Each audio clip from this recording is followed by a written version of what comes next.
Title: The Cursed Hospital Where a Witch Was Burned Alive. Help this channel grow.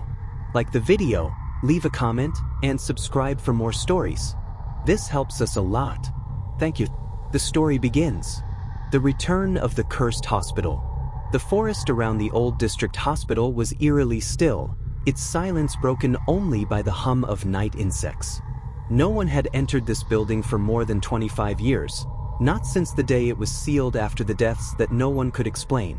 But tonight, light flickered once again inside those forgotten halls. Dr. Raghav had reopened it. The government had granted him permission to restart operations, hoping to bring healthcare back to the tribal villages nearby. But from the very first week, strange things began happening. The generator would fail only at midnight. The sound of footsteps echoed through empty wards. And Nurse Su, his most trusted staff member, began changing in ways Raghav could not understand. By the third night, she could barely stand. Her skin was coated in ash, her eyes rolled completely white. She muttered words no one recognized, her body twisting unnaturally as if every joint were breaking from the inside. Then suddenly she collapsed and went still. Raghav rushed to her side, pulse faint, breath shallow, and sent her home to recover. But that night, as he lay in his quarters, sleep brought him something far more disturbing. He dreamt of fire. In his dream, a woman with long dark hair stood in the center of a crowd. Her face was pale, her clothes torn. The villagers surrounded her, shouting, "She's a witch! Don't look into her eyes!"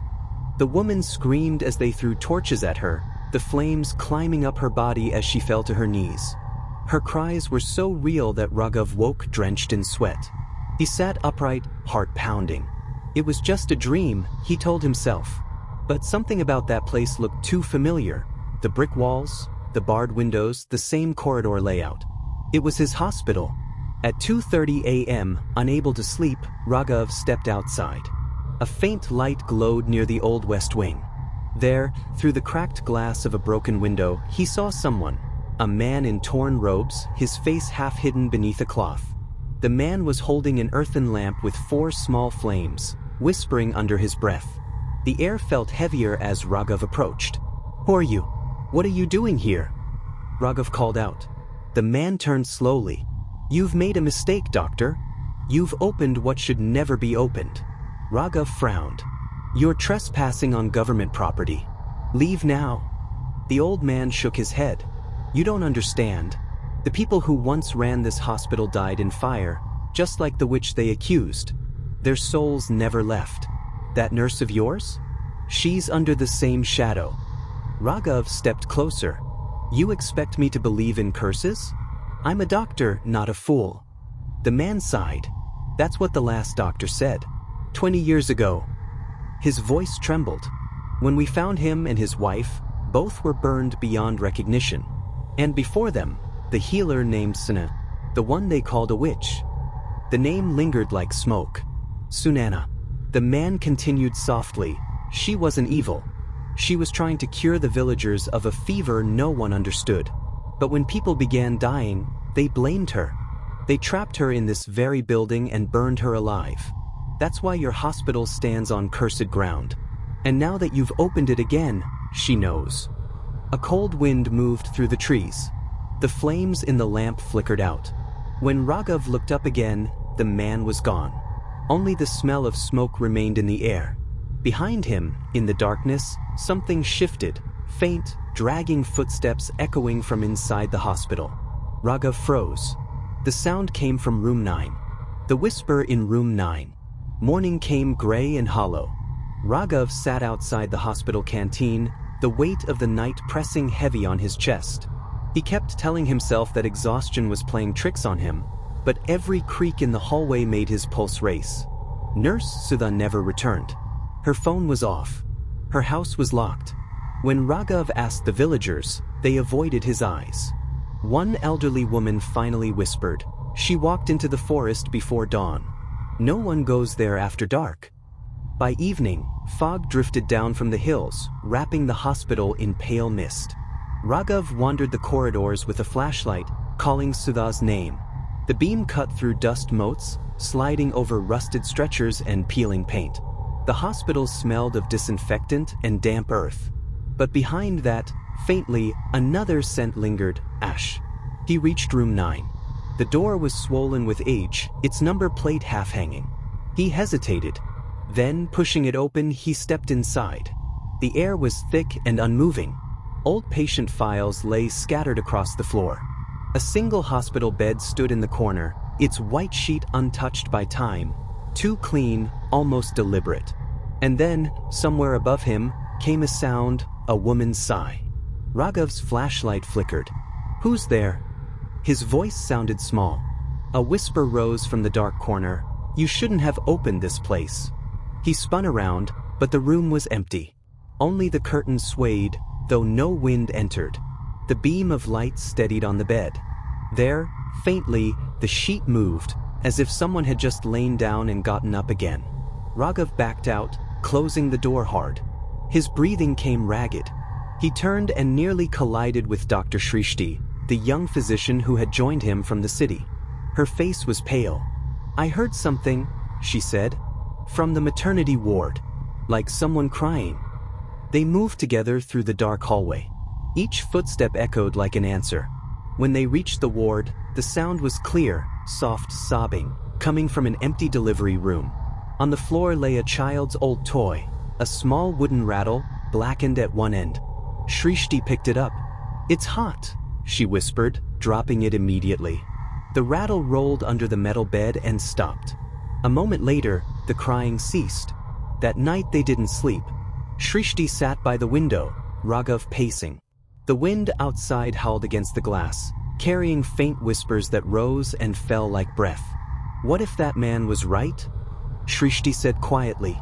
"What if something really happened here 25 years ago?" Raghav stopped pacing. "She wasn't a witch," he murmured, almost to himself. "She was burned alive. Maybe the fire never left." Just then, the hospital generator clicked off. The lights died. Total darkness. Then, a single bulb in the corridor blinked on and off, casting the walls in pulses of yellow. In each flash, Raghav saw movement, a figure walking slowly toward room 9. They ran into the hallway, but the corridor was empty. Only the bulb swung, still flickering. Raghav looked down and saw fresh footprints, bare feet, covered in soot, leading straight into room 9. He swallowed hard. "She's here." Shrishti clutched his arm. "Then we end this. Whatever it is." Together they stepped inside. The room was colder than before. Frost traced along the glass. On the wall, drawn in faded vermilion, were strange circular marks, symbols of protection, half washed away by time. The flashlight landed on something resting near the bed, an old steel bowl filled with ashes. When Raghav bent closer, he saw a name tag half buried beneath the dust. Dr. Chatterson. A shiver ran through him. The doctor from the old man's story. This was where they burned him. Shrishti whispered. "Then where's hers? Where's Sunaina?" Before Raghav could answer, a woman's voice spoke from behind them. Soft, distant, almost kind. "You opened my door, doctor. Now finish what they never did." The ashes in the bowl stirred like wind across water. And for the first time, Raghav realized, room 9 was not just haunted. It was waiting. The final rite. The air inside room 9 had gone still, like the building itself was holding its breath. The ash in the steel bowl swirled in slow circles, though there was no wind. Raghav gripped his flashlight tighter, his knuckles pale. "Who are you?" he demanded. The voice answered softly, almost tender. "You already know." A figure began to form in the doorway, mist shaping into the outline of a woman. Long hair hung loose around her face. Her eyes were dark but not cruel. Shrishti stepped back, whispering, "Sun." The spirit nodded. "They called me a witch. But I was only trying to heal them. The fever was killing everyone. They wouldn't listen." Her tone was not angry. It was tired, endless. Raghav felt the weight of the old man's story settling into truth. "You were a healer," he said. "You were burned here." Sunaina's gaze turned toward the ceiling. "And my cries sank into these walls. For 25 years I waited, for someone who carries my blood." Raghav froze. "Your blood?" "Yes. she whispered. Before the fire, I left behind my son. The villagers never found him. Tut became a doctor, returned to me. Shrishti looked at him in disbelief. Raghav, she means you. His throat tightened. No, that's impossible. But deep inside, something clicked, a memory that was never his. A lullaby in a language he didn't know, the scent of herbs and smoke. The old man had said maybe you are part of her story. He was. Suddenly the door slammed shut. The light flickered, and Sunaina's voice grew sharp. They called me a curse. Now this place feeds on fear. Every soul that dies here strengthens it. End it, my son. Free me. The vermilion symbols on the wall began to glow faintly red. The air thickened, pressing against their chests. Shrishti gasped. Raghav, look! On the floor, new marks appeared, circles forming around their feet, drawn by invisible hands. The hospital groaned, wood and steel bending under unseen weight. Raghav shouted, Tell me how. The spirit's voice cracked like flame. Fire bound me. Only water will release me. Purify the place where I burned. He remembered the old man's bottle of holy water, Ganga Jal. It was still in his coat. He pulled it free, unscrewed the cap, and poured it over the ashes. The moment the first drop touched, a hiss filled the room. The lights flared white. The symbols on the wall burst into pale smoke. Sunaina screamed, not in pain, but relief. The walls shuddered, the window glass blew outward, and the fire that once consumed her appeared for a second, then vanished. When the light dimmed, she was gone. Only the bowl remained, empty, clean. Shrishti fell to her knees, coughing. Is it over? Raghav nodded weakly. She's free. But as they turned to leave, a faint knock echoed behind them, 3 slow taps on the metal bed frame. Raghav turned back. On the sheet lay a folded piece of cloth, an infant's blanket, scorched at the edges. He lifted it carefully. Inside was a silver pendant engraved with one word, Raghav. Outside, dawn had broken.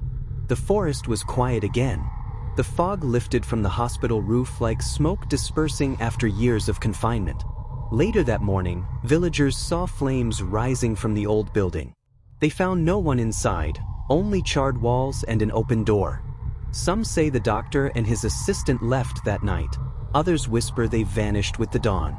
Weeks later, near the riverbank, an old man found a clay urn drifting in the current. Inside were ashes wrapped in a medical certificate stamped with the hospital's name. No one rebuilt the place. The forest swallowed the road leading there.